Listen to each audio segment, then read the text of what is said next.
성경 404페이지에 있습니다. 요한계시록 5장 1절부터 7절까지의 말씀입니다. 저와 여러분이 한 절씩 교독하고 마지막 절은 합독하도록 하겠습니다. 요한계시록 5장 1절부터 7절까지의 말씀 교독하도록 하겠습니다. 내가 보매 보좌에 앉으신 이의 오른손에 두루마기가 있으니 안팎으로 썼고 7인으로 봉하였더라. 또 보매 힘있는 천사가 큰 음성으로 외치기를 누가 그 두루마리를 펴며 그 인을 떼기에 합당하냐 하나. 하늘 위에나 땅 위에나 땅 아래에 능히 그 두루마리를 펴거나 보거나 할 자가 없더라. 그 두루마리를 펴거나 보거나 하기에 합당한 자가 보이지 아니하기로 내가 크게 울었더니 장로 중에 한 사람이 내게 말하되 울지 말라. 유대 지파의 사자 다윗의 뿌리가 이겼으니 그 두루마리와 그 7인을 떼시리라 하더라. 내가 또 보니 보좌와 내 생물과 장로들 사이에 한 어린 양이 서 있는데 일찍이 죽임을 당한 것 같더라. 그에게 7뿔과 7눈이 있으니 이 눈들은 온 땅에 보내심을 받은 하나님의 7영이더라. 합독합니다. 그 어린 양이 나와서 보좌에 앉으신 이의 오른손에서 두루마리를 취하시니라. 아멘. 네, 우리 오늘은 어버이 주일입니다. 그래서 인사하실 때 50대 이상 되시는 아이들을 다 키우신 분들에게는 우리 수고 많으셨습니다. 한번 인사하도록 하겠습니다. 네, 수고 많으셨습니다. 네. 그리고 이제 앞으로 임신 중이거나 아이를 키워야 될 분들에게는 고생하십시오 이렇게 인사하겠습니다. 네, 고생하십시오. 네. 오늘 어버이 주일입니다. 우리 은혜 안에서 우리가 서로 한 가정된 것은 하나의 큰 축복의 은혜라고 생각합니다. 이거 선택한 게 아니라 하나님께서 이렇게 보내셔서 우리의 가운데 주어진 선물이거든요.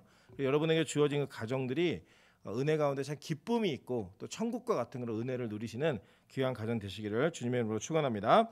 네, 오늘은 요한계시록 강의 26번째 시간입니다. 5장 1절부터 7절까지의 말씀을 가지고 비밀의 책이라는 제목으로 하나님 말씀 증거하도록 하겠습니다. 우리가 보통 요한계시록 그러면 비서, 이게 비밀의 책 이런 식으로 주로 많이 이해를 하고 있습니다.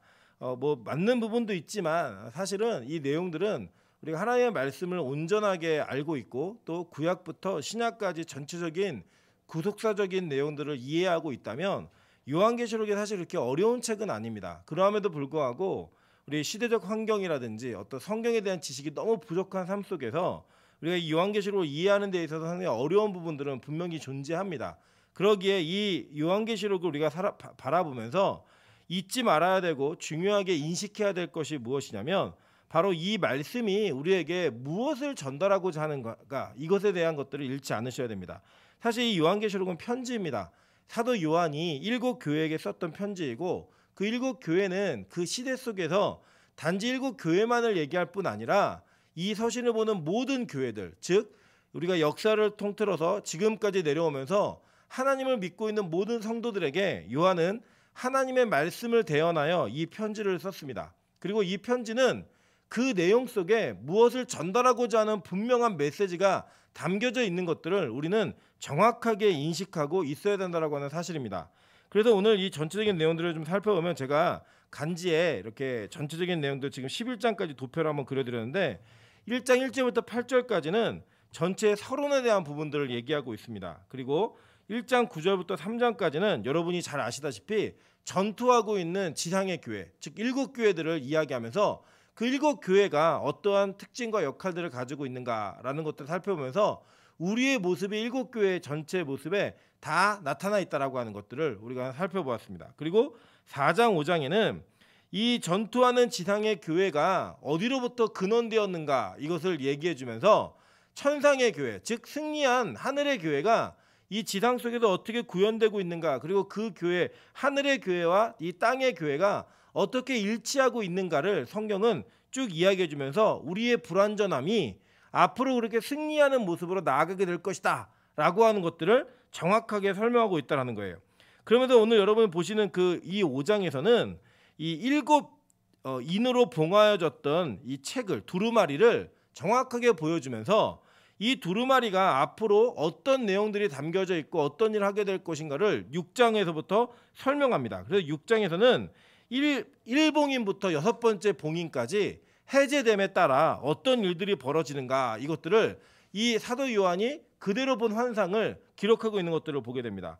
그리고 결국에 이 6장의 마지막 부분에 보면 이 심판 앞에 아무도 설 자가 없다는 거예요. 설 자가. 그리고 6장 17절에 보면 그들의 진노의 큰 날이 이르렀으니 누가 능히 서리요 하더라라고 얘기하면서 심판 앞에 제대로 설 자가 없다라는 것들을 선언합니다. 그러고 난 다음에 이 7장에서는 최후의 심판 속에서 구원받은 자들, 즉 14만 4천, 우리 신천지가 이렇게 자꾸 얘기하죠. 근데 이 14만 4천은 어떻게 나온 거냐면 여러분 24장로가 구약의 12지파와 그죠? 그리고 신약의 12제자 이걸 얘기한다고 얘기했죠. 그죠? 그래서 이걸 곱한 겁니다. 12 곱하기 11을 곱하고 거기에다 그 당시에 레기온이라고 하는 이 1000명의 단위가 이 당시에 군대의 온전한 단위였어요. 그걸 곱한 거예요. 그래서 14만 4천이라고 하는 그 숫자가 그렇게 도출이 되는 겁니다. 그래서 뭐 지금 신천지가 얘기하듯이 정확하게 14만 4천 명 이거 맞추는 게 아니라 완전한 숫자를 상징하는 거예요. 뭐 예를 들면 우리가 이런 얘기 하잖아요.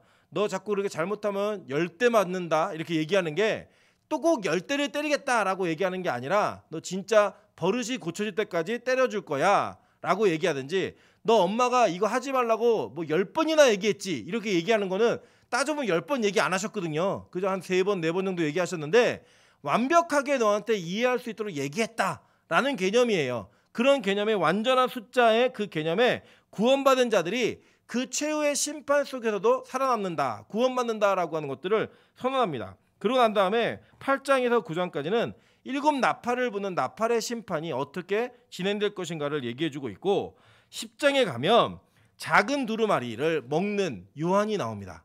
그래서 이 두루마리 큰 지금 여기 보고 있는 이 지금 두루마리에 있는 7 봉인이 되는 두루마리와 그 두루마리가 어떻게 연결이 되어 있는지 사도 요한은 정확하게 성경을 통해 설명하고 있어요. 그래서 이게 신천지에서는 이만희만 이 두루마기를 먹었다 이런 얘기 하거든요. 말도 안 되는 바보 같은 얘기를 하고 있는 겁니다. 오늘도 살펴보겠지만 그 내용을 통하여서 이 하나님의 말씀이 얼마나 우리에게 달고 또 쓴 것이 있는가, 그리고 우리가 그 두루마리를 먹은 자들의 사명이 무엇인가, 이것을 성경은 너무나 명확하게 얘기해주고 있어요. 그러면서 이 두루마리를 먹은 자가 증인과 함께 마지막 이 시대 속에서 하나님의 복음을 온전하게 전하는 자가 될 것이다 라고 하는 메시지가 연속적으로 쭉 진행되고 있는 겁니다. 그래서 여러분 이 7이라고 하는 숫자는 완전함의 숫자예요. 완전함의 숫자. 오늘도 본문에 보시면 7이라는 것을 굉장히 강조하면서 나오는 것을 보게 됩니다. 우리 한번 6절 한번 보실까요? 내가 또 보니 보좌와 내 생물과 장로들 사이에 한 어린 양이 서 있는데 일찍이 죽임을 당한 것 같더라. 그에게 7뿔과 7눈이 있으니 이 눈들은 온 땅에 보내심을 받은 하나님의 7 영이더라 라고 얘기해요. 그죠? 7 얘기하는 게 이 유대인들에게는 7이라는 숫자가 완전한 숫자예요. 완전한 숫자. 이 완전함을 나타내어지는 숫자를 계속 반복함으로써 무언가를 우리에게 완전한 모습으로 전달되어진다는 것을 계속 가르쳐주고 있다는 거예요. 여러분 이것은 아주 중요한 사건입니다. 우리 이제 보통 세대주의자들과 이 천년 왕국에 대한 것들을 갖고 있는 전천년자들은 이 세대주의자들이 이거 해석할 때 이 7인이 떼어지는 것에 따라서 하나님의 심판이 시대적으로 어떻게 일어났는가를 얘기해주고 있고 또 그 다음에는 이제 나팔이 부러질 때 어떤 일이 있는가, 대접이 부어질 때 어떤 일이 있는가, 이것을 시대적으로 막 해석하면서 역사하고 이렇게 맞추는 것을 굉장히 좋아합니다. 그리고 그걸 보면요, 정말 그런 일이 일어날까? 이게 정말 정확하게 맞는다라고 하는 착각을 불러 일으킬 만한 그런 역사적인 사건들을 교묘하게 연결지어서 우리에게 전달하고 있는 것들을 보게 됩니다. 그래서 이제 얘기하는 게 뭐 그런 거예요. 뭐 베리칩, 666, 뭐 일루미나티, 뭐 프리메이슨, 뭐 이런 사람들이 적그리스도다 얘기하면서 그거 받으면 지옥 간다 이런 얘기들을 하시는 분들의 주장은 이것이 시대적 순서 속에서 연대기적으로 그러니까 시간 순서 따라 쭉 일어난다는 거예요. 근데 여러분 잘 보시면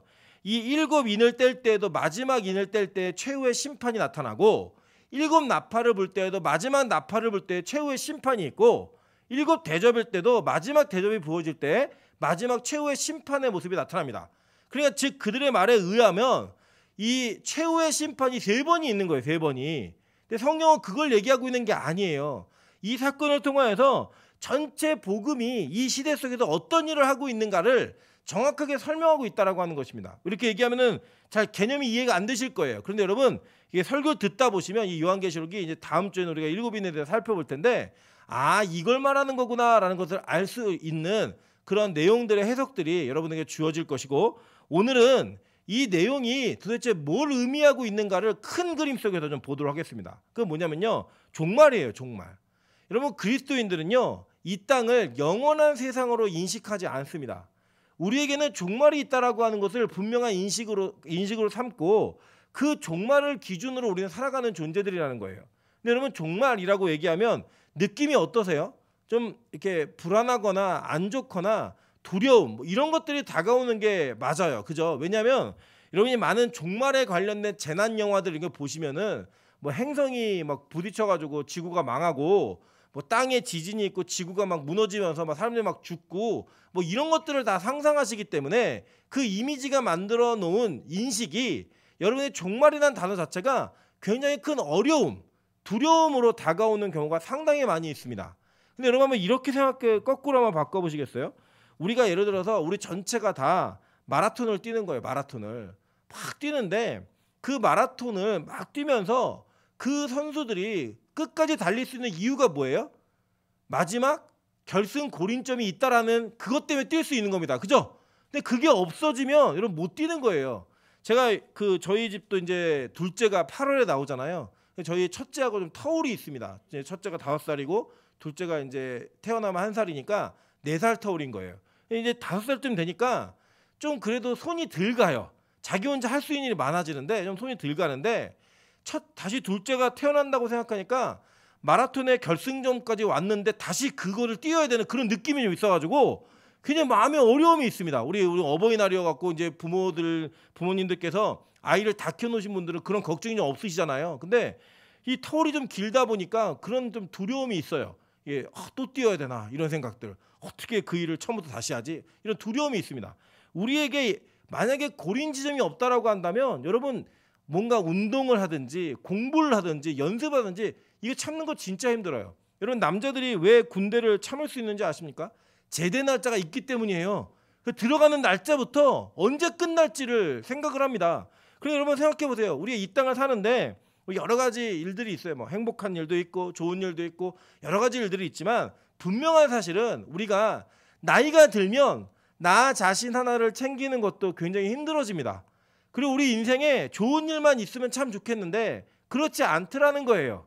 우리 인생의 죄의 연속됨과 우리 인생의 무너짐과 실패와 완성되지 못하는 문제들이 자꾸 늘어남에 따라 저와 여러분의 삶 가운데 나타나는 현상 중에 하나가 뭐냐면 와 정말 살기 힘들다. 뭐 정말 이거 너무 괴롭다라고 하는 생각들이 우리 안에 있다라는 거예요. 여러분 그리고 한번 생각해 보시겠어요? 우리가 건강한 모습으로 계속 살면 괜찮은데 우리가 계속 나이가 들고 노쇠하고 무언가 무너짐에 따라 그것을 갖고 계속 산다면 우리 인생은 그렇게 행복하지만은 않을 겁니다. 그런데 여러분 끝이 있다라는 거예요. 끝이. 이 삶의 끝이. 그리고 그 끝을 지나고 나면 영원한 나라, 즉 끝이 없는 우리가 진짜 너무나 행복하고 즐겁고 기쁨으로만 살 수 있는 그 영원한 나라가 준비되어져 있다는 걸 안다면 우리가 종말을 기다려야 돼요? 안 기다려야 돼요? 기다리는 게 맞는 거예요. 그러니까요.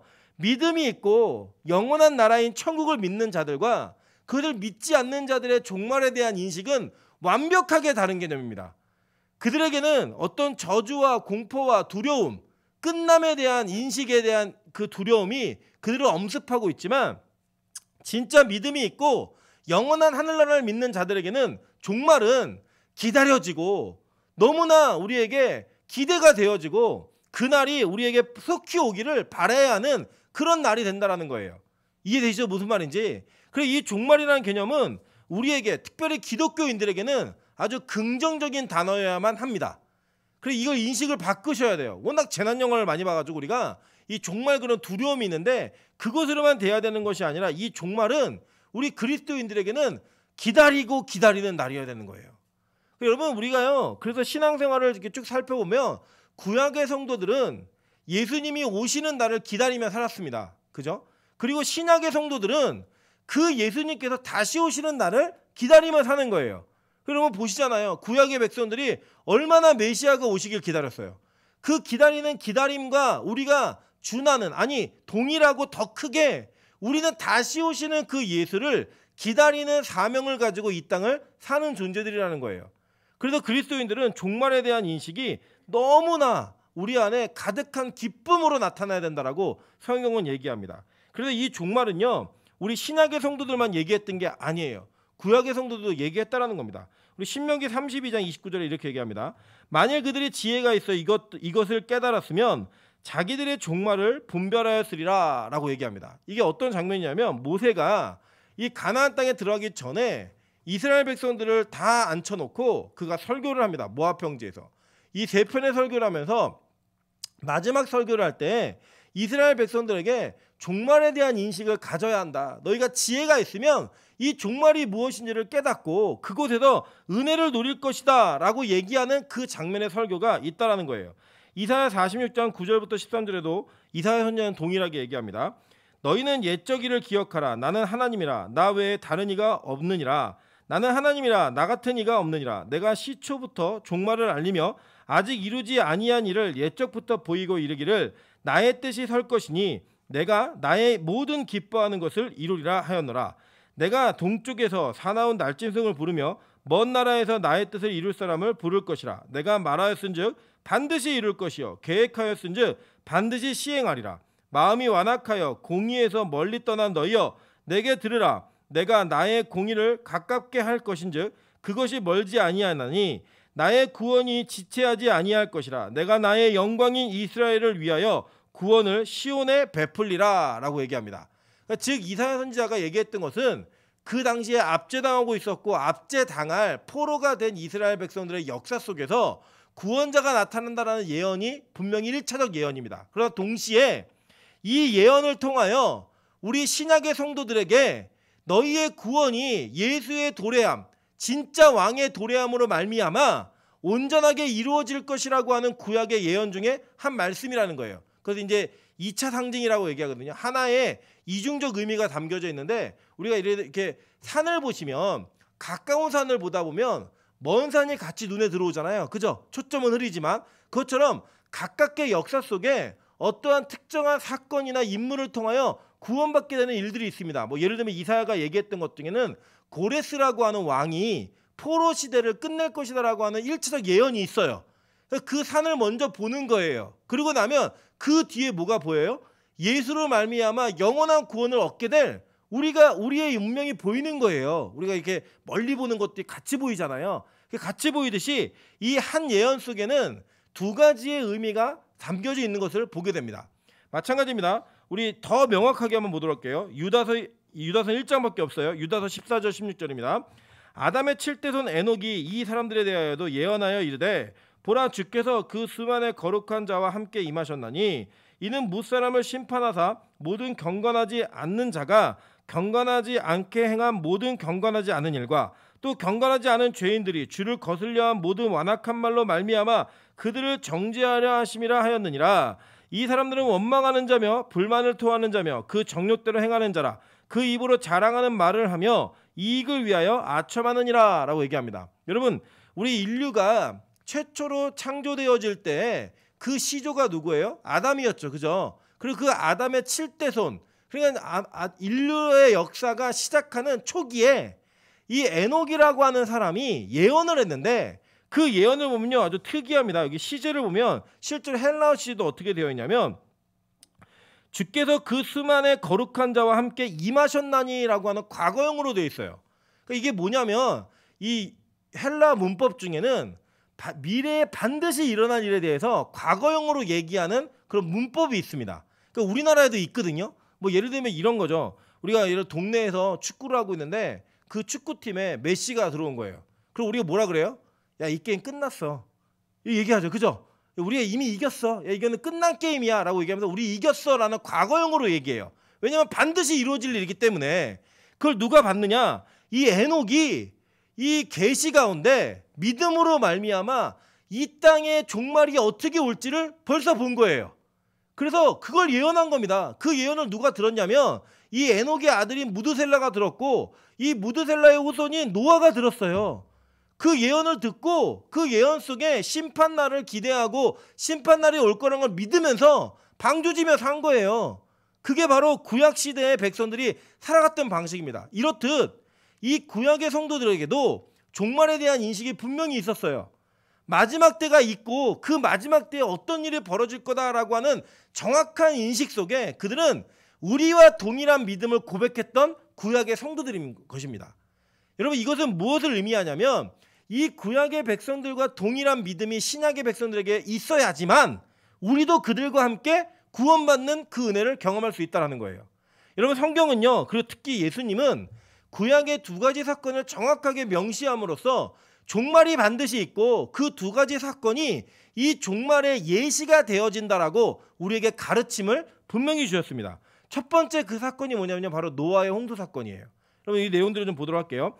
마태복음 24장 36절부터 44절 말씀입니다. 그러나 그날과 그때는 아무도 모르나니 하늘의 천사들도 아들도 모르고 오직 아버지만 아시느니라. 노아의 때와 같이 인자의 임함도 그러하리라. 홍수 전에 노아가 방주에 들어가던 날까지 사람들이 먹고 마시고 장가들고 시집가고 있었으며 홍수가 나서 그들을 다 멸하기까지 깨닫지 못하였으니 인자의 임함도 이와 같으리라 라고 얘기해요. 이게 뭐냐면 예수님께서 마지막 날을 가르치시면서 그때가 언제냐고 묻는 제자들과의 대화 속에 그 내용들을 얘기해 주시는 장면이에요. 근데 예수님 뭐라고 얘기하시냐면 내가 이 때가 언제인지는 아무도 모른다. 오직 아버지만 아신다예요. 그러니까 여러분, 누구든 간에요, 주님이 언제 며칠 날 오신다라고 얘기하면 다 이단이에요. 그거는 뭐 재고의 여지가 없습니다. 왜 없느냐? 주님이 모른다고 한 거를 지가 안다라고 하는 건 다 하나님 말씀을 이게 무시하고 자기의 뜻대로 하는 거예요. 자기의 뜻대로. 이거는 다 이단들이에요. 그 몰라요. 뭐 이런 건 괜찮아요. 뭐 이제 주님이 오시는 소리가 들린다. 뭐 곧 오실 것 같다. 뭐 이 정도까지는 괜찮은데 뭐 5월, 6월 7일 뭐 며칠 몇 시에 오신다. 뭐 이러면 얼마나 좋겠어요. 우리가 알면 야, 마음껏 놀다가 그때만 회개하고 그죠? 다 나오면 되잖아요. 근데 분명히 얘기했어요. 하나님은 그 내용은 성부 하나님 외에는 아무도 모른다고 예수님이 말씀하셨어요.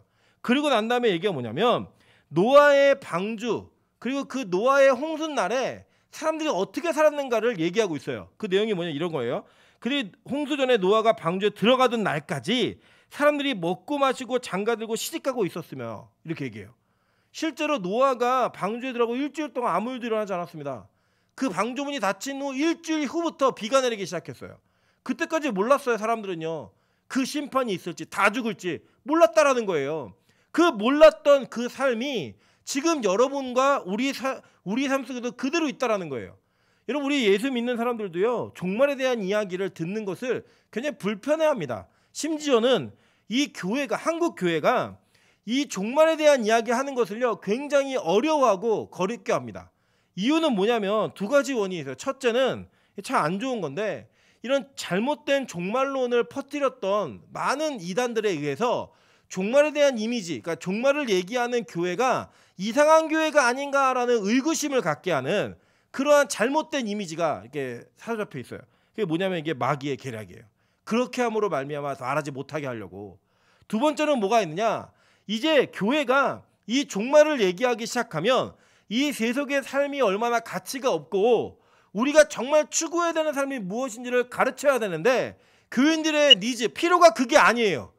교인들은 뭘 원하냐면 내가 이 땅에서 얼마나 잘 될 것인지, 얼마나 성공할 것인지, 얼마나 많은 복을 받아 누리며 살 것인지를 기대합니다. 그러니까 이 말을 하는 게 서로 불편한 거예요. 서로.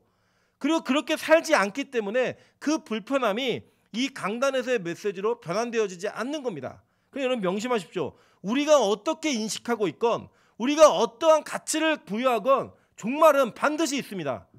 그리고 이 종말은 하나님께서 예수 그리스도로 말미암아 약속의 선포를 우리에게 이미 주셨고 요한을 통해 확인하신 내용이에요. 또 한 번. 그래 이 종말은 반드시 있어요. 그런데 우리가 어떻게 살죠? 종말이 없는 것처럼 사는 거예요. 영원히 이 땅에 살 것처럼 시집가고 장가가고 먹고 마시고 즐기고 이런 삶을 추구하며 살고 있는 그 모습들을 통하여 예수님께서는 너희가 그렇게 살고 있지? 그래 노아의 홍수 때에도 그렇게 살았어.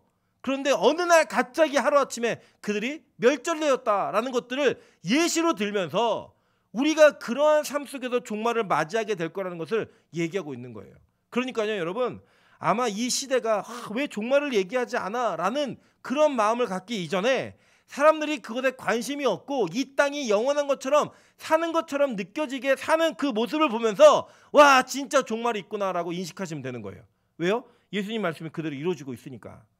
그러니까 그 가운데에서 그 종말에 대한 인식을 하는 자만이 이것을 이겨낼 수 있고 이 세속의 삶을 뛰어넘는 하늘의 삶을 끌어다가 지금 이 땅을 살 수 있는 존재가 될 수 있다라고 성경 우리에게 가르치고 있는 거예요. 보세요. 그 뒤에 보니까 이렇게 얘기했어요. 그때 두 사람이 밭에 있음에 한 사람은 데려가고 한 사람은 버려둠을 당할 것이요 두 여자가 맷돌질을 하고 있음에 한 사람은 데려가고 한 사람은 버려둠을 당할 것이니라. 그러므로 깨어 있으라. 어느 날에 너희 주가 임할는지 너희가 알지 못함이니라. 너희도 아는 바니 만일 집주인이 도둑이 어느 시각에 올 줄 알았더라면 깨어 있어 그 집을 뚫지 못하게 하였으리라. 이러므로 너희도 준비하고 있으라. 생각하지 않은 때에 인자가 오리라. 갑자기 오신다는 거예요. 갑자기. 여러분, 종말을 준비하는 태도가 기독교인들에게는 아주 기본의 태도여야 됩니다. 언제 오실지 모르니까. 언제 오실지 모르기 때문에 그것을 준비하며 사는 그 삶을 그리스도인의 이 땅의 가장 최우선의 삶의 원칙으로 원리로 삼고 살아야 된다는 거예요. 이렇게 종말은 오늘 우리가 이제 앞으로 보게 될 7인의 봉함 그 두루마리를 떼기 시작하면서 어떻게 이루어질 것인지 정확하게 얘기하고 있다는 거예요. 그걸 먼저 인식하시기 위해 이 종말에 대한 내용들을 얘기하는 겁니다. 그러면 어떻게 준비해야 되는가? 히브리서 11장 7절은 이렇게 가르칩니다. 믿음으로 노아는 아직 보이지 않는 일에 경고하심을 받아 경외함으로 방주를 준비하여 그 집을 구원하였으니 이로 말미암아 세상을 정죄하고 믿음을 따르는 의의 상속자가 되었느니라 라고 얘기해요. 자, 어떻게 살았어요? 믿음으로 살았다는 거예요. 믿음으로. 노아는 믿음으로 아직 보이지 않는 일에 경고하심을 받아 경외함으로 방주를 준비했다라는 거예요. 경외함으로. 여러분, 실제로요, 뭐 종말이 있다 이렇게 얘기해도 눈에 보입니까? 안 보이죠. 뭐 예를 들어 진짜 보이는 것처럼 영화에서처럼 어떤 뭐 행성이 가까이 와가지고 지구랑 부딪히는 시점이 앞으로 얼마가 남았는데 막 그게 막 만환경으로도 보이고 뭐 그 천체만환경으로 보이면서 매일매일 뉴스에 나온다. 그럼 여러분 종말이 눈에 보이는 거잖아요. 그죠? 그럼 얼마나 인식하기 쉽겠어요. 근데 이미 하나님은 그렇게 종말이 오는 것이 아니라고 말씀하셨어요. 그러니까요, 안 보이는 거예요. 여러분, 노아가 방주에 들어가는, 우리 창세기 다 배우신 분들 기억나시죠? 방주에 들어갈 때 막 비가 막 하늘이 시커먼 먹구름이 다 껴가지고 비가 우두두두 내리면서 야, 노아야, 방주에 들어가려면 얼마나 실감나겠어요. 와, 이제 비가 오기 시작하는구나. 그 홍수가 있겠구나. 그런데 하나님이요, 아주 맑은 날, 아무런 조짐이 없는 그날에 야, 너 방주에 들어가라라고 얘기할 때 들어가요. 그게 믿음인 겁니다. 그게 믿음. 여러분, 우리가 이 땅을 살면서요, 어느 누구도 당장 내일 지구가 끝날 것이라는 생각하지 않아요. 그냥 우리는요, 그냥 내일이 있겠구나, 모레가 있겠구나, 심지어 내년이 있겠구나, 10년 뒤, 20년 뒤, 30년 뒤를 준비합니다. 그렇잖아요. 여러분, 저도 그 실비보험 이런 거 들을 때 몇 세까지 들죠? 100세 보장 이거 들잖아요. 우리가 그런 걸 들어요. 들면서 살아갑니다. 그런데 그 드는 것을 들지 말라가 아니에요. 그런 걸 하고 있지만 언제 오실지 모르니까 하고 있지만 당장 주님이 내일 오셔도 이상하지 않다라는 인식을 반드시 우리 안에 제일의 원칙과 우선을 삼고 있어야 된다는 거예요. 안 보여요. 안 보이는데 그것을 믿는 것이 믿음이라고 성경은 얘기하고 있는 거예요. 여러분, 진짜 믿음은 무엇이냐? 믿습니다. 뭐 내가 뭐 승진할 줄 믿습니다. 좋은 곳에 시집갈 줄 믿습니다. 이런 걸 믿는 게 믿음이 아니에요. 진짜 믿음은 하나님, 주님이 예수 그리스도가 이 땅에 다시 오실 것을 내가 믿습니다. 라는 그 믿음을 가지고 세상을 바라보는 거예요. 그 믿음을 가지고 사람을 바라보고 자기 자신을 바라보는 게 진짜 믿음이라고 성경은 얘기하고 있는 거예요. 그래서요, 노아는 뭘 했느냐? 이로 말미암아 세상을 정죄했대요. 세상이 죄된 세상이라고. 정죄는 뭐냐? 네가 죄 있다라고 얘기하는 게 정죄예요. 이 정죄함으로 말미암아 믿음을 따르는 의의 상속자가 되었다라고 얘기하는 거예요. 그러니까 그는 세속에 매여 있는 자가 아니었어요. 그러니까 방주를 지을 수 있는 거예요. 여러분, 120년 다 짓진 않았지만 정말 오랜 시간 동안에 그가 방주를 짓는 인생을 살아갔다라는 거예요. 지금 방주가 뭐예요? 예배예요. 예배. 다른 거 아니에요. 여러분, 이 예배 드리는 게 얼마나 무의미하고 멍청해 보이는 줄 아십니까? 세상 사람들은 우리에게 욕해요. 방역하고 뭐 이게 연관인데 그렇게 꼭 모여야 되는가? 이 모이는 거 물론 맞습니다. 뭐 저희가 방역을 안 지키지 않잖아요. 우리 교회가 최선을 다해서 협조하고 있지만 여러분 안에 분명한 기준과 가치를 가져야 될 게 뭐냐면 이거는 일시적인 뭐 온라인 예배 드리는 거 아주 일시적이고 긴급한 상황에 쓸 수 있는 히든 카드 이 정도예요. 계속 쓸 수 있는 게 아니에요. 진짜는요. 우리가 우리의 삶을 내려놓고 주님 앞에 온전히 나와 예배하는 겁니다. 이유가 뭐예요? 우리 정말로 믿기 때문에. 이 세상이 다가 아니기 때문에. 여러분 이 세상이 다라고 생각하시면요. 주일날 예배드리지 마세요. 왜 이 귀한 시간에 여기까지 나와서 예배를 드려요? 가서 돈 벌고 공부하고 일하세요. 그게 이 세상을 사는 올바른 방식입니다. 근데 우리는 믿는 거예요. 이 땅이 다가 아니라는 걸 믿는 거예요. 이 땅이 영원하지 않다는 걸 믿는 거예요. 그래서 우리는 우리의 삶을 내려놓고 진정한 순종과 진정한 순복의 자리인 이 예배의 자리에 나와 하나님을 예배하는 그 모습으로 살아가는 거예요. 그래서 여러분 다른 거 얘기할 필요 없어요. 그냥 우리가 우리의 삶 속에 예배가 어떤 가치가 있는가가 여러분의 믿음의 수준입니다. 이게 믿음의 수준이에요, 여러분. 다른 거 아니에요. 내가 예배를 내 삶에서 어떤 우선순위에 두고 있는가가 여러분이 이 세상을 살면서 내가 세속적인가 아니면 하늘을 바라보고 사는 자인가를 결정하는 아주 중요한 가치인 거예요. 다른 거 없습니다. 뭐 헌금 많이 내고 뭘 많이 이런 거 아무 의미 없어요. 그냥 하나님을 향한 그리고 종말에 대한 의식이 얼마나 있는가가 여러분 그 모든 것을 결정한다는 거예요.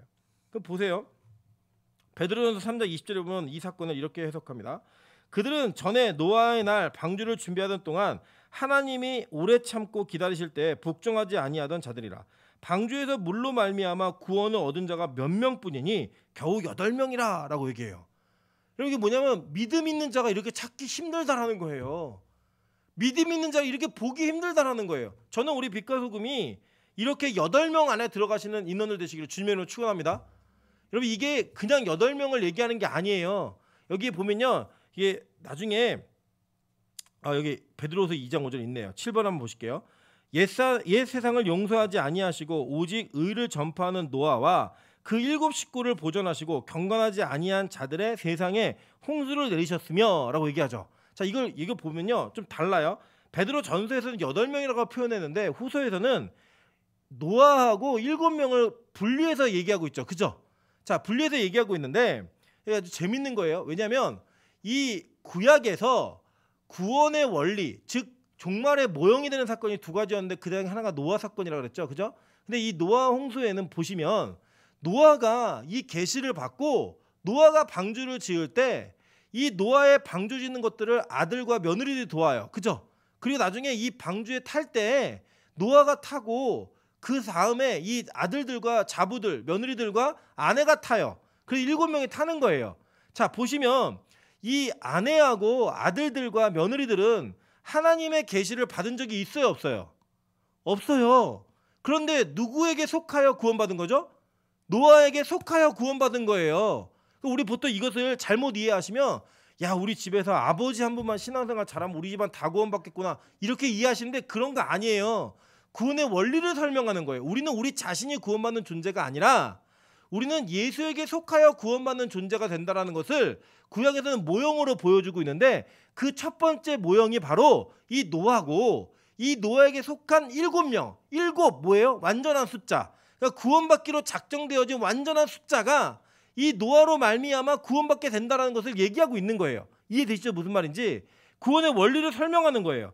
즉 우리는 이 예수에게 속한 자가 되어 우리가 그 완전한 숫자가 다 채워질 때에 하나님의 구원이 이루어진다라고 하는 것을 성경은 누누이 이 모형을 통해 계속 설명하고 있다는 거예요. 그래서 여러분 저희는 자기 스스로 구원받는 존재가 아니에요. 여러분 뭐 율법적인 개념으로 뭐 내가 안 빠졌으니까 뭐 헌금 많이 했으니까 뭐 열심히 남들을 도왔으니까 봉사 열심히 했으니까 목사니까 뭐 교육자니까 장로니까 집사니까 권사니까 이런 거 아무 의미 없어요.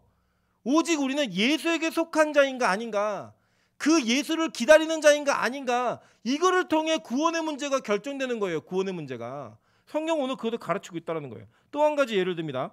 소돔과 고모라의 예를 드는데 창세기 19장 24절부터 28절로 이렇게 얘기합니다. 여호와께서 하늘 곧 여호와께로부터 유황과 불을 소돔과 고모라에 비같이 내리사 그 성들과 온 들과 성에 거주하는 모든 백성과 땅에 난 것을 다 엎어 멀으셨더라. 롯의 아내는 뒤를 돌아보았으므로 소금기둥이 되었더라. 아브라함이 그 아침에 일찍이 일어나 여호와 앞에 서 있던 곳에 이르러 소돔과 고모라와 그 온 지역을 향하여 눈을 들어 연기가 옹기 가마의 연기같이 치솟음을 보았더라라고 얘기해요. 그러니까 즉 여기서 말하는 게 뭐냐면 하나님이 소돔과 고모라라고 하는 전체 세상, 전 인류의 역사 가운데 타락의 극을 이루었던 도시들을 모델로 해가지고 이 도시가 어떻게 멸망되는가를 보여주면서 나중에 너희의 심판, 종말이 이렇게 될 것이다 라고 얘기하는 거예요. 누가복음 17장 28절부터 30절에 예수님께서 이렇게 말씀하셨습니다. 또 롯의 때와 같으리니 사람들이 먹고 마시고 사고 팔고 심고 집을 짓더니 롯이 소돔에서 나가던 날에 하늘로부터 불과 유황이 비오듯 하여 그들을 멸망시켰느니라. 인자가 나타나는 날에도 이러하리라 라고 얘기했어요. 그죠? 그 종말의 모형을 얘기할 때 이 소돔과 고모라 사건을 예수님께서 직접 끌어다가 얘기하신 거예요. 근데 그때 사람들이 어떻게 했어요? 똑같았어요. 먹고 마시고 살고 팔고 심고 집을 짓더니 영원히 살 것처럼 이 땅을 추구하며 살았더라는 거예요. 죄 지면서 죄 가운데서 그들과 하나가 되어서 살았던 그들의 모습 가운데 심판이 그렇게 임하게 될 것이다 라고 얘기하는 거예요. 여러분, 그러니까 이 세상에 막 악한 소식이 막 들리잖아요. 뭐 요 근래 뭐 정의 사건 뭐 이런 얘기 들으면 여러분 끔찍하지 않으십니까?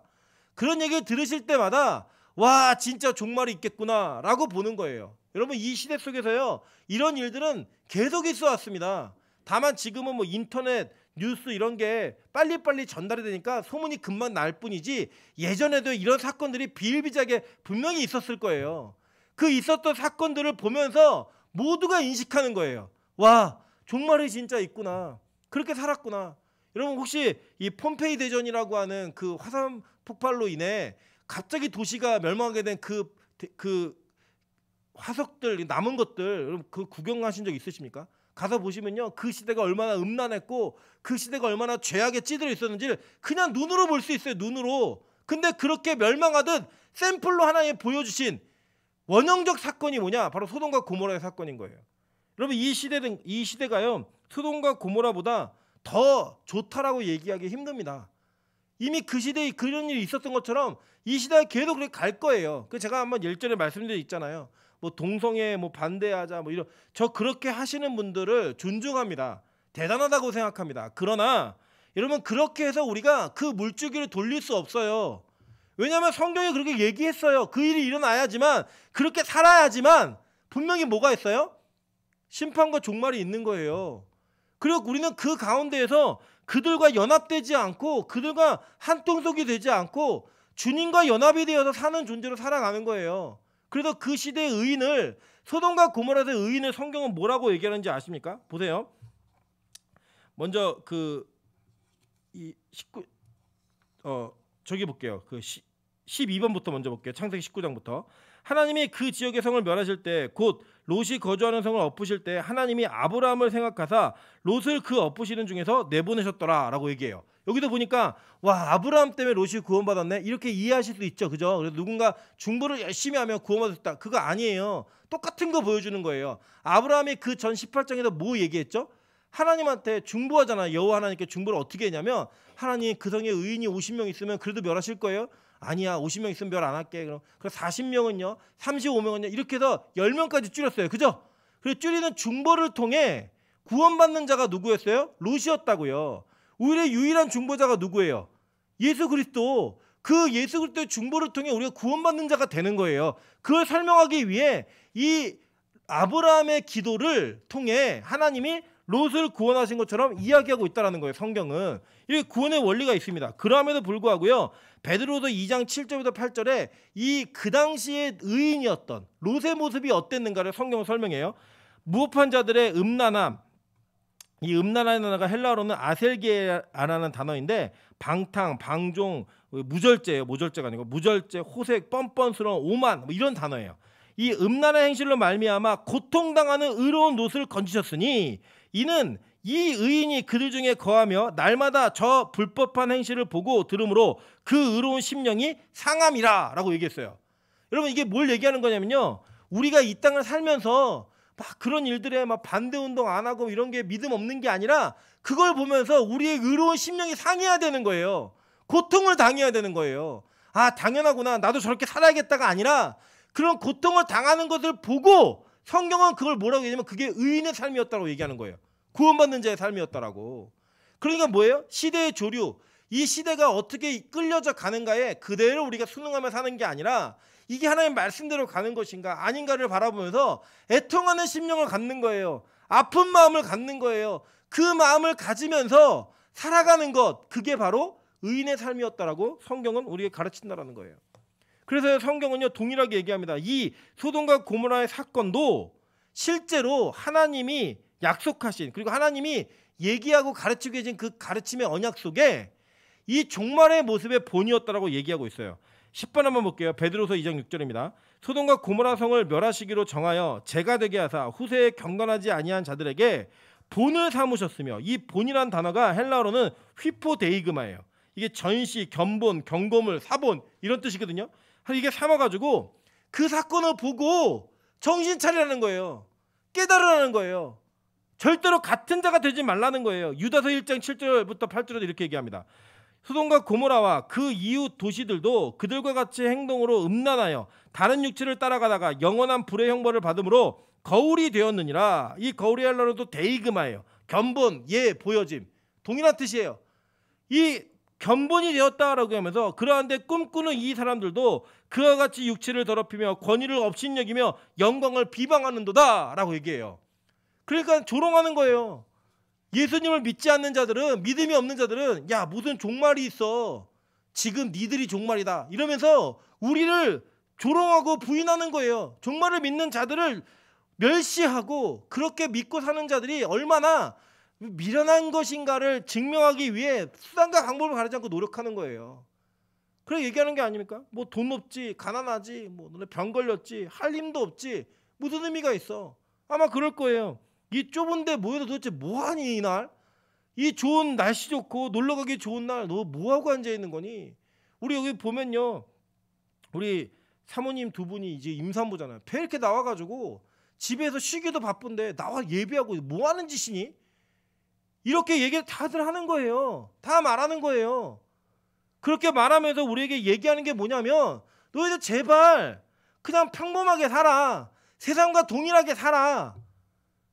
뭐 특이하게 살려고 하지 말고 같이 죄짓고 같이 놀고 같이 우리가 즐기면서 이 땅을 그냥 살자는 거예요. 먹고 마시고 집 짓고 심고 팔고 하면서 살자는 거예요. 그게 왜 나빠? 그거 나쁘게 생각하고 니네가 이상한 거지. 그렇게 얘기하면서 종말에 대한 인식을 자꾸 흐리게 만드는 거, 종말에 대한 이 절대적인 마음을 희석시키는 거, 이게 바로 세상의 힘인 거예요. 세상의 힘, 세상의 유혹인 거예요. 그때 아니야 나는 종말을 믿어, 아니야 나는 끝이 있다라고 믿어, 그래서 나는 영원한 세상을 살 거야 라고 이 세상의 삶으로부터 돌이키는 삶이 바로 믿음 있는 자의 삶이라고 얘기하고 있는 겁니다. 그게요 구원받는 자의 아주 기초적 조건이에요. 완전한, 그러니까 끝판이 아니고 기초적 조건이라고. 기초적 조건. 그걸 살아가는 그 종말의 내용들을 다루고 있는 책이 바로 뭐예요? 성경인 거예요. 성경. 여러분 그래서요 이 성경은 우리에게 반복적으로 종말에 대한 인식을 계속적으로 가르쳤다라는 거예요. 계속적으로. 그리고 아까 이제 얘기한 것들 제가 구원의 의미를 설명해 드리면 이거예요. 두 가지 사건 다 누가 있었죠? 한 대표자가 있었어요. 노아 그리고 아브라함. 그 사람을 통해 구원받는 자들, 노아의 7 식구, 그리고 롯이 등장하는 거예요. 그래서 성경은요 우리에게 유일한 중보자가 누구인지를 가르치고 있습니다. 디모데전서 2장 5절부터 7절이에요.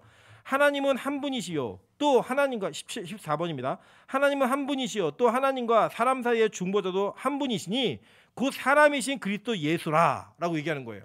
그러니까 예수 외에는 다른 구원의 방법이 없는 거예요.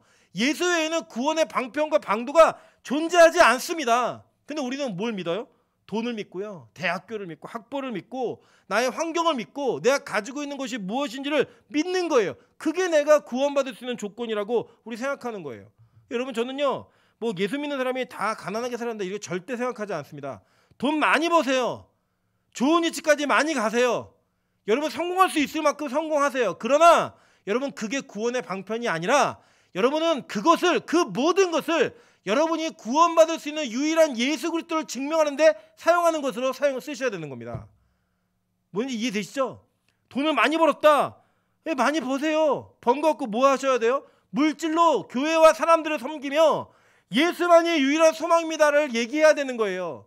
여러분, 여러분의 능력과 여러분의 가지고 있는 재능보다 더 높은 위치에 하나님 여러분 두셨다. 다른 거 아니에요.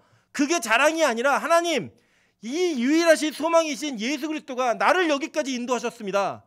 여러분, 그분은 살아계십니다 라고 얘기해야 되는 거예요. 반대도 마찬가지입니다. 여러분의 부끄러움, 가난함, 병듦, 아픔 있다 할지라도 그 가운데에서 나의 유일한 소망 되신 예수 그리스도가 나를 어떻게 구원하실 것인가를 얘기하며 그 살아계신 하나님을 증거하는 삶. 그리고 우리는 모두는 어떤 형편이든 삶이든 간에 유일한 중보자이신 예수 그리스도를 증명하는 삶을 사는 거예요. 그게 종말의식을 갖고 사는 자들의 모습인 겁니다. 그래서요, 교회는 예수 외에 그 어떤 것을 증명하면 안 됩니다. 예수 외에 그 어떤 것이 자랑이 되어도 안 됩니다. 예수 외에 그 어떤 것이 우리에게 모델이 되어도 안 돼요. 그래서요, 우리 빛과 소금 강단은 오직 예수 그리스도만이 전해져야 되는 강단입니다. 여러분, 그게 사라지면 이 교회는 망하는 징조가 보이기 시작하는 거예요. 그걸 왜 기도해 주셔야 됩니다. 왜냐하면 여러분, 저도 안다니까요. 이런 얘기하는 것보다 세상에 즐겁고 성공하는 이야기하고 예수 믿고 얼마나 잘 될 수 있는지를 얘기하는 그 얘기를 해주는 교회는 사람이 모여요. 모인다고요. 그렇게 자극을 하면요, 헌금도 많이 내고요, 헌신도 열심히 합니다. 그런데 그게 진짜 복음이 아니기 때문에 안 하는 거예요. 몰라서 안 하는 게 아니고요. 저는 여러분 말씀드렸잖아요. 그 번영신학과 성공주의 신학의 끝판왕이었던 교회를 저는 오랜 시간 동안 섬겼던 사람입니다. 알아요. 그렇게 하면 사람들이 모이고 사람들이 열광한다는 걸 알고 있어요. 그럼에도 불구하고 그게 복음이 아니니까 말할 수 없는 거예요. 그렇게 쫓아가다가 제가 얼마나 큰 죄를 지었고 얼마나 망할 짓을 많이 했는지를 알고 나니까 못하겠는 거예요. 죽어도. 여러분, 그래서 우리는요, 복음만 붙들고 사는 겁니다. 예수만 붙들고 사는 거예요. 코로나 때문에 많이 어려우시죠? 힘드시죠? 마음에 어려움과 불편함이 있으시죠? 자녀 때문에 있는, 부모 때문에 있는, 가정 속에도 있는 여러 가지 어려움들이 분명히 있으실 거예요. 그러함에도 불구하고 제가 여러분에게 증명할 수 있는, 그리고 증거할 수 있는 유일한 사실 한 가지 딱 이겁니다. 오직 예수만이 소망입니다. 그 외에는 아무것도 없는 거예요. 그가 부자이든 가난하든 건강하든 병이 들었던 얘기할 수 있는 동일한 답, 유일한 답 딱 하나예요. 오직 예수 그리스도만이 우리의 유일한 소망입니다. 딱 하나예요. 그걸 믿고 나가는 겁니다. 그거 믿고 사는 거예요. 그게 종말을 믿는 자들의 모습이었다는 거예요. 그래서 성경은 이렇게 얘기합니다. 요한복음 3장 16절부터 21절입니다. 하나님이 세상을 이처럼 사랑하사 독생자를 주셨으니 이는 그를 믿는 자마다 멸망하지 않고 영생을 얻게 하려 하심이라. 하나님이 그 아들을 세상에 보내신 것은 세상을 심판하려 하심이 아니요 그 뒤로 말미암아 세상이 구원을 받게 하려 하심이라. 그를 믿는 자는 심판을 받지 아니하는 것이요 믿지 아니하는 자는 하나님의 독생자의 이름을 믿지 아니하므로 벌써 심판을 받은 것이니라. 그 정죄는 이것이니 곧 빛이 세상에 왔으되 사람들이 자기 행위가 악함으로 빛보다 어둠을 더 사랑한 것이라.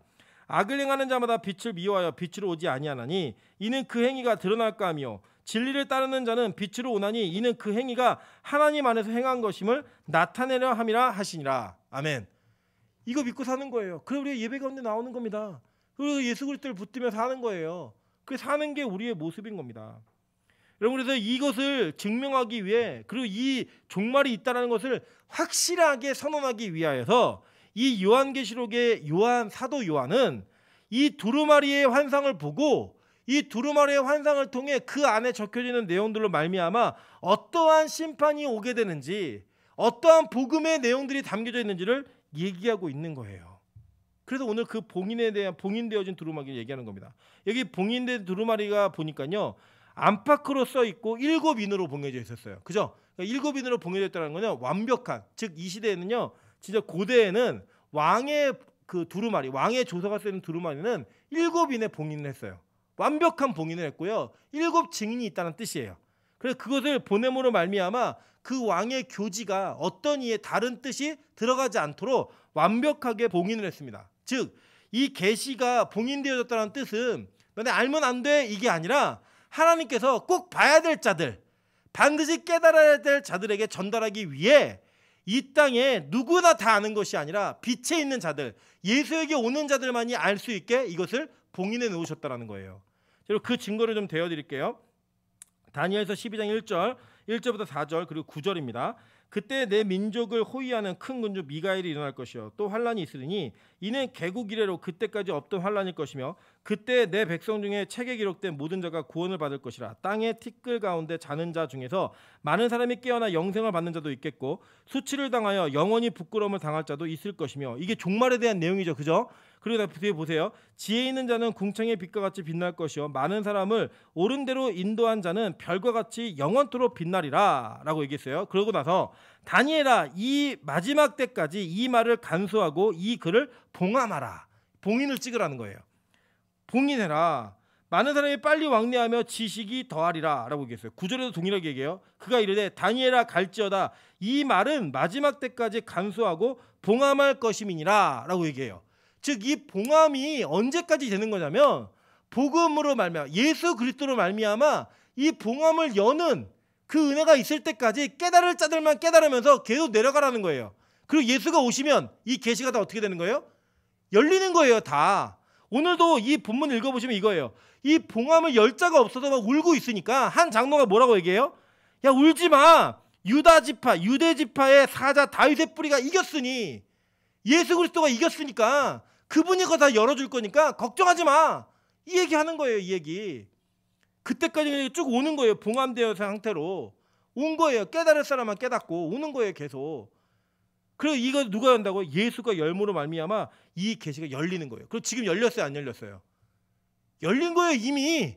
예수가 이 땅에 오셔서 죽이심을 당하고 우리를 구원하셨잖아요, 그죠?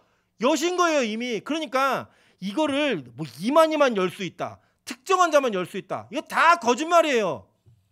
예수 믿는 모든 자들은 이거 열 수 있어요, 없어요? 다 여는 거예요. 이제부터 그 열림이 무엇인지를 우리가 이제 앞으로 계속 살펴볼 거예요. 잘 보겠습니다. 계시록 10장 8절부터 11절 동일하게 얘기해요.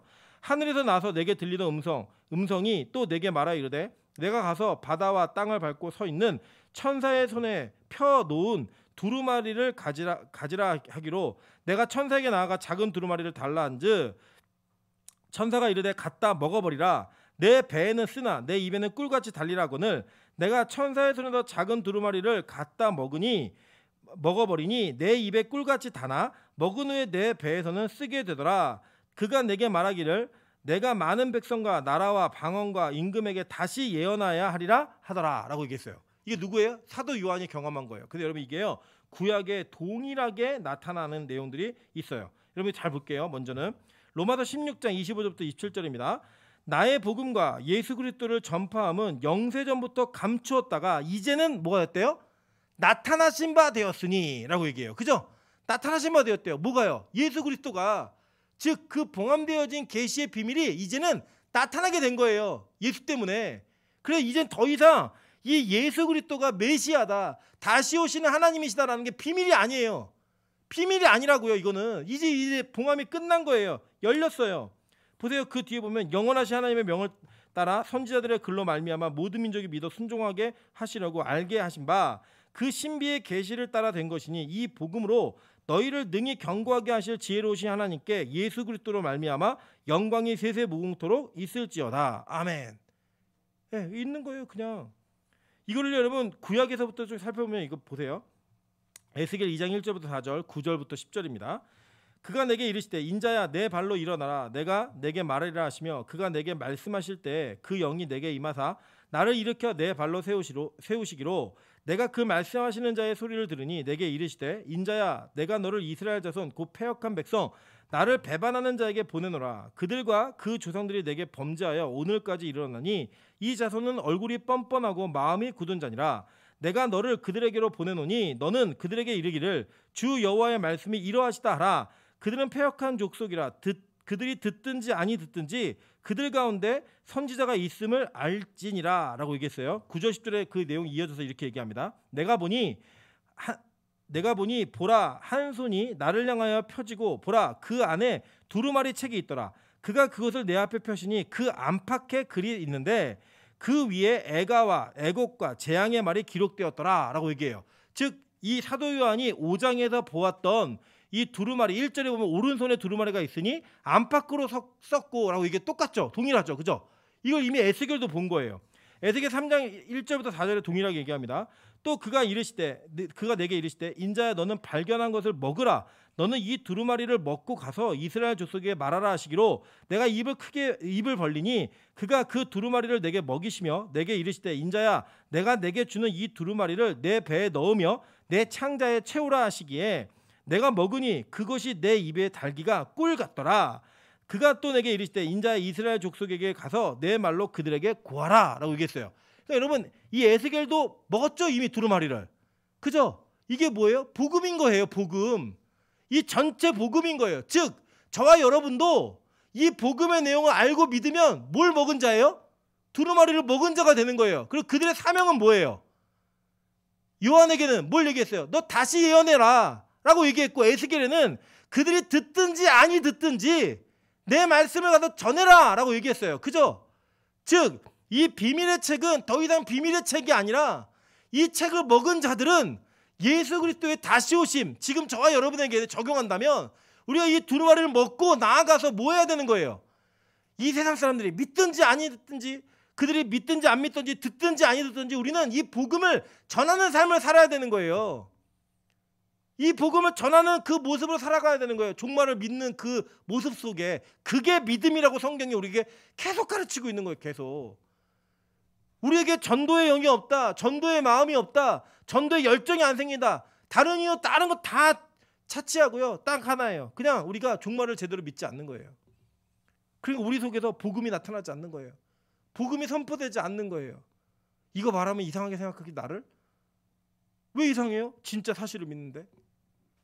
왜 그게 부끄러워요? 내가 진짜 사실을 믿고 있는데. 제가 일전에 한번 말씀드린 적 있잖아요. 제가 대만 선교를 갔다가 대만 선교 때 그 선교 교회에서 저에게 과일을 대접해 주실 때 과일을 이렇게 잘라놓으니까요. 잘라놓은 과일이 별꼴이 돼요. 별 모양으로 나와요. 그래서 이 별 모양의 과일을 먹으면서 저희 선교 대원들끼리 별꼴이네 이렇게 얘기하면서 놀았어요. 그리고 제가 한국에 와서 학교에서 친구들에게 야 대만 선교를 갔더니 과일이 있는데 잘랐더니 그 별꼴이 되더라 라고 얘기했더니 애들이 다 뻥친다는 거예요. MSG 친다는 거예요. 안 믿어요 아무도. 근데 저는 지금까지도 그 한 번 먹어본 경험 이후에 그 과일을 다시 먹어보진 못했어요. 그러나 확실한 건 제가 그때 분명히 먹었어요. 그래서 저는 그것을 지금도 이렇게 선언하며 얘기하는 게 부끄럽지 않아요. 여러분이 에이 정말 그런 게 있겠어? 또 목사님 뻥친다. 어떤 말을 하셔도 괜찮아요. 전 그게 진짜로 먹었기 때문에 말하는 게 이상하지 않은 거예요. 여러분 진짜 종말을 믿으십니까? 예수의 재림을 믿으십니까? 여러분이 그것을 믿는다 하신다면 여러분 그것을 누군가에게 증거하는 일이 부끄럽지 않으셔야 돼요. 이상하지 않으셔야 돼요. 근데 이상하십니까? 부끄러우십니까? 여러분 종말에 대한 믿음이 없으신 거예요. 제가 간지 하나 그 사진 하나 실어드렸죠. 이게 실제로 사해 쿰난 동굴에서 발견되어진 이사야서 두루마리입니다. 구약의 백성들은 이 두루마리를 가지고 이것이 하나님의 말씀이라고 믿으면서 그들의 일생과 삶을 다 주님 앞에 드리며 살았어요. 그리고 신약의 성도들은 이 두루마리에 이 가죽 두루마리를 들고 다니지는 않지만 우리는 그 두루마리를 이 성경을 통해 이미 먹은 자들이에요. 만약 여러분 먹었다면 여러분의 삶이 바뀌셔야 됩니다. 더 이상 이렇게 사시면 안 돼요. 이렇게 이 땅에서 그냥 세상에서 흐르는 대로 살아가시면 안 되고요. 그냥 교회는 내가 조는 곳, 예배는 내가 가고 싶으면 가고 가기 싫으면 안 가는 곳, 내 마음대로 이렇게 저렇게 조절할 수 있는 그런 것이 아니라 여러분의 모든 생명을 다하여서 가장 우선순위에 있어야만 되는 것이에요. 왜냐? 종말이 진짜이기 때문에, 사실이기 때문에. 저는 우리 빛과 소금 교회가 이 종말을 믿는 교회가 되기를 주님의 이름으로 축원합니다. 이 종말을 진심으로 믿으며 그 종말 가운데 온전한 구원을 얻어내는 저와 여러분 되시기를 주님의 이름으로 축원합니다.